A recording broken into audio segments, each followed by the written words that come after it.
coming to that, guys, you can use those examples like as you mentioned that soft power में क्या कहते हैं cultures भी आते हैं, right? The cultures are the pillar of soft power, right? So you could have mentioned कि कैसे Western culture has influenced, like you have Western movies, then you have Netflix and all that, Western clothes, how that they have influenced. So you should have also mentioned those examples. Like if you're speaking for the emotion, तो आपके पास तो बहुत strong points हैं. So I was just looking for that only. किसी ने examples use ही नहीं किए. Okay. So, and even Harsh too has not mentioned about this culture. Harsh and the top two now who has been said, like they have not mentioned about culture. I think the topic is totally about culture, but they did not mention about culture. No issues, no issues. So we'll do one thing. We'll go first for the interjection. Okay. So Harleen was giving her speech. So now we'll have interjection for that. Yes, Tanya, go ahead. Ma'am, could you please elaborate what were you trying to convey by saying credibility is the scarcest resource? Yes. Your voice is audible. Ma'am, could you please elaborate the quote which you had added up to your speech, that credibility is the scarcest resource? Like, what were you trying to convey to the audience through this?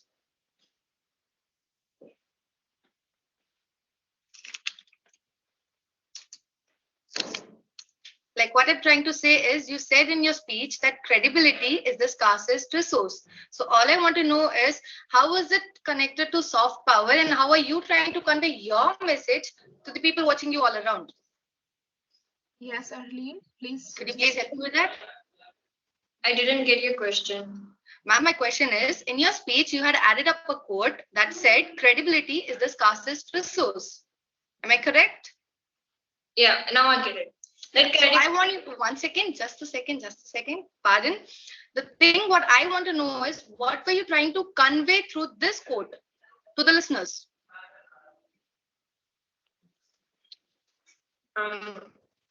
According to Joseph Nye, that credibility during the information is the rarest chance which the people could not find, and it was the rarest resource, we can say. Ma'am, I'm sorry. My question was, what are you trying to convey through adding up this quote to your speech? Like, how are you finding it connected to soft power? I know Joseph Nye.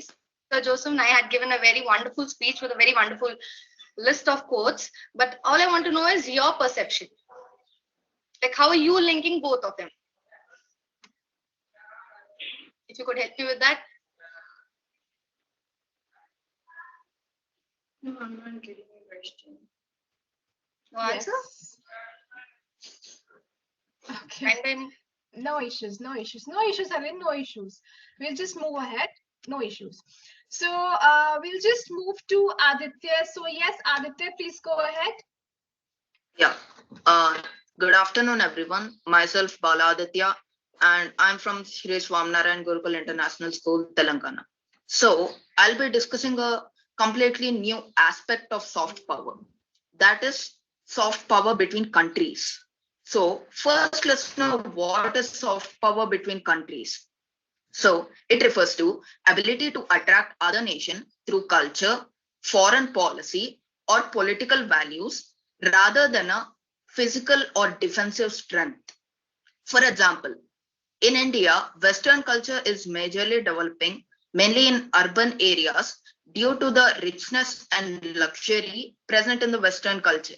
So this is how Western culture is influencing Indian culture. Right. Also, does anyone know which is the fastest growing culture in Russia? And if you have guessed Indian, that is right. Because Indian culture is influencing Russian culture, because Russian people think that Indian culture helps maintain a good society and combine with people know each other very well. And my opinion about soft power is that it's very important, and without it, human race could have got extinct. So I'll be discussing the reason why I have just stated the statement. That is because after World War II, we all have seen a lot of technical development. Along with that technical development, there was also a rapid growth of defense weaponry. And according to a study, it shows that only a 10% of bombs or missiles or defenses in the world could destroy humankind. So without soft power, it's very hard for humans to even live on Earth. And for example, if we take a Russian bomb, TSAR, created in 2019, and it has a impact of 3 lakh kilometers square. That is more than India. Now, I think all of you guys understand the importance of soft power in the country. And I think this is a very long process. And as of many have said, that it would take them a lot of cost and it requires a lot of money. And does anybody know that India has spent $76 billion on defense mechanisms in just year 2020 during the crisis? Now it's on you to decide whether soft power or hard power. Do you want to save humanity in a slow way or destroy it in an instant way? Thank you. Thank you so much, Aditya. Thank you so much. So now the floor is open for interjection. So yes, Sanya, go ahead. My beloved opponent, you actually focused on the meaning of soft power rather than connecting it with the culture. I know how bombs are created and everything. That was totally irrelevant. Secondly, I would like to ask you to elaborate on the point that are people that easily manipulated that using the soft power, they will get manipulated and leave their hundreds of years of heritage to fall into some new kind of culture? That's what's happening in the public right now. That's not happening. May I know, you're wearing a uniform, right? Yeah, I am. Indian culture is, for women, it's sari, and for men, it's dhoti. Even in the 80s, children used to wear that to school. Now tell me, who are influenced by whom? Wait, that's being a racist. Secondly, in school, uniforms are necessary to maintain uniformity. This is not being influenced. That is bringing the uniformity and maintaining all students as a one unit. Absolutely. Not just that, even in urban areas right now, there is a lot of difference since last 20 years, which we can maintain. In rural areas too, there are uniforms, and your attire does not change your culture. Culture comes from here, not from here. I just gave an example. What I meant was the changes in urban and rural societies nowadays. Like how it used to be and how it is. We are losing our culture right now. I say my point. My Okay, guys, hold on. Only one interjection was allowed. Okay, just hold on. So we'll just move to the next participant. Okay. So next up we have Tripti Singh. Yes, Tripti, please go ahead. Okay.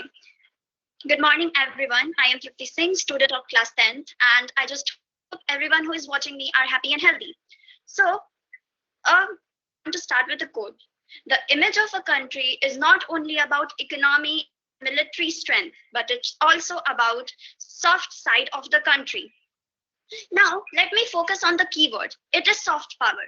What is soft power? Soft power is involves attracting others through appeal and attraction to our things. Now, India's soft power. India's soft power are its history and tradition, yoga, and our temples, our historic places. So let me start with yoga. Yoga received a publicity boost when Narendra Modi showed off his pose first International Yoga Day, and many countries like America, Russia, Canada, and China also adopted our culture to make sure that their citizens are healthy, and also they promote economic growth. And our second power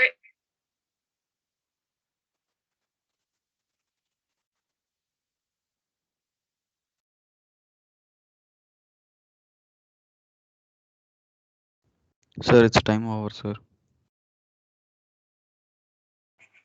So, okay, Ravi. 1 minute.